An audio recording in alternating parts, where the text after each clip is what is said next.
The Renault Sandero Stepway was actually facelifted in South Africa a couple of months ago. It's been around and quite a familiar face for a couple of years on the market.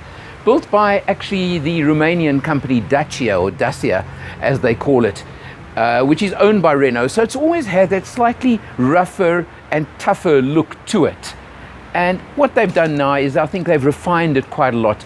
And this facelift was more about refinement than anything else on the car. You can see it's got pretty nice lines. And in fact, I was thinking about it. The Quid that we tested recently, the newest launch that Renault had in South Africa, this is like a slightly grown-up version of the Quid. Just a slightly larger, more grown-up version. So family looks are definitely still there, and you can see a lot of family similarity.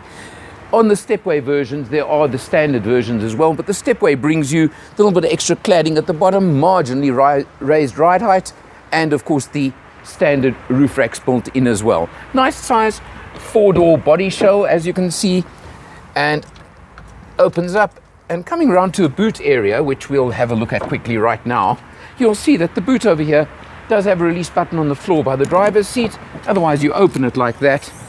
And you can see on the Stepway versions, 264 litres with the rear seats up, and up to 1,000 litres of space if you drop the rear seats, which drop 2/3, 1/3, pretty much standard as well these days for the market.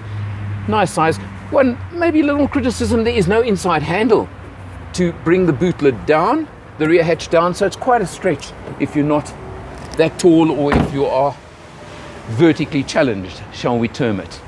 But very neat looking, and they've certainly tidied up the looks a little bit on the Stepways and on the Sandero range. They carried over the engines, still that 66 kilowatt, 135 Newton meter, 900 cc 3-cylinder turbo engine from the previous version.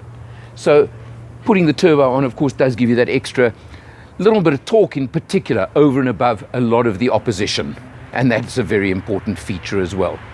Finished in Le Renault Blue, you can call it, and I think it's a pretty neat looking car. Let's take a look what they've done to the inside, because most of the features of the facelift actually affected the interior of the car. Getting inside the Sandero Stepway, you'll see they've made it a bit more comfortable. They've made it a lot neater. They've tidied up the interior quite a lot. Steering wheel, couple of buttons only, because this is a lower end of the market vehicle. And then there are a couple of little switches down on this side over here, which are fairly interesting ones as well. Is you see this little button over there that says Eco. So it's not quite a multi-mode transmission, but there's an Eco button, which I'll be honest with you, I actually ignored during my test period and didn't worry about as simply as that. Also, there's that quirky little Renault item over here, which is your auxiliary controls for your sound system and your infotainment are actually on a separate stalk over here on the right hand side. So it's something one just needs to probably get used to more than anything else. Another change that has happened on the new version is you'll see that the front window controls are now on the doors, with the rear window controls moving or staying in the center of the dash over there. So it's a little bit of a change as well. I don't think it makes all that much difference, but well, it was awkward on the previous version, which I did test quite recently, reaching down over here to open and close driver's windows. One of the big things on the new version is, of course, the updated, upgraded infotainment system that now comes as standard on the Sandero Stepway. And you simply press a little button, nice, easy touchscreen operation, and very impressive is the fact that it comes with full navigation as well, and a nice and easy to use navigation system. Just press buttons, easy as that, and there you go, and it picks everything up. So nice and neat, certainly works well. And once I'd worked out how to put the sound up on the navigation instructions, was very easy, very useful as well. And you do also have volume control just over there, as well as an auxiliary too. Down over here on the center of the dash, of course, you do have your air conditioning system. Works very effectively, manual air conditioning, but on a car of this type, I don't think out of line in any way whatsoever. So that's a standard feature as well. Come down to your 5-speed manual gearbox. Very well matched to, of course, this 66 kilowatt 900cc engine, and it works very nicely. No complaints over there.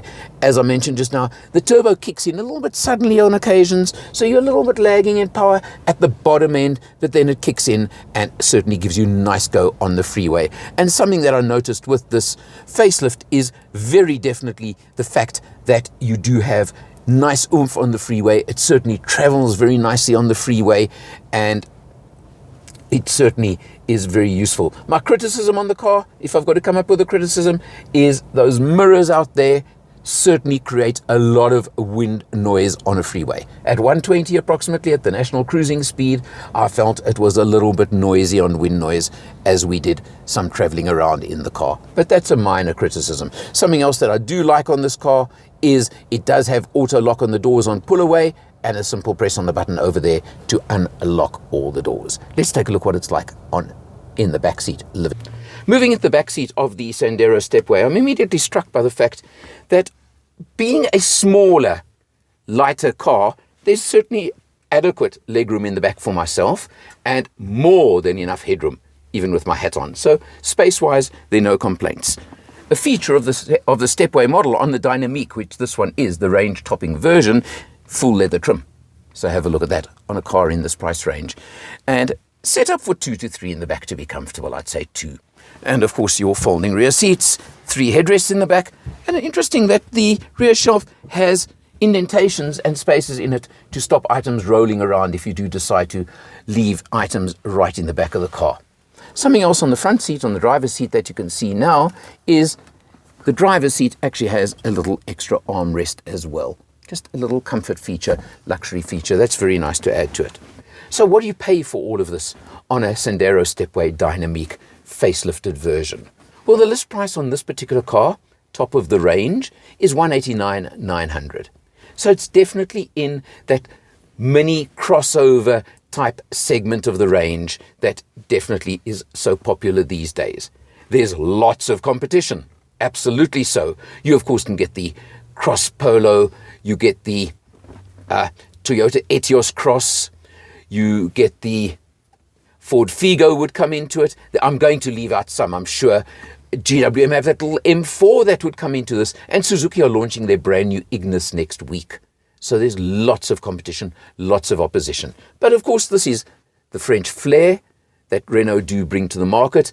It is a nice cruiser at 120, much more stable than its little brother at freeway speeds. Let me mention that quickly. And overall, I think that they've done a very good job on this facelift of just lifting up a fairly basic car and making it a lot more comfortable in what it does.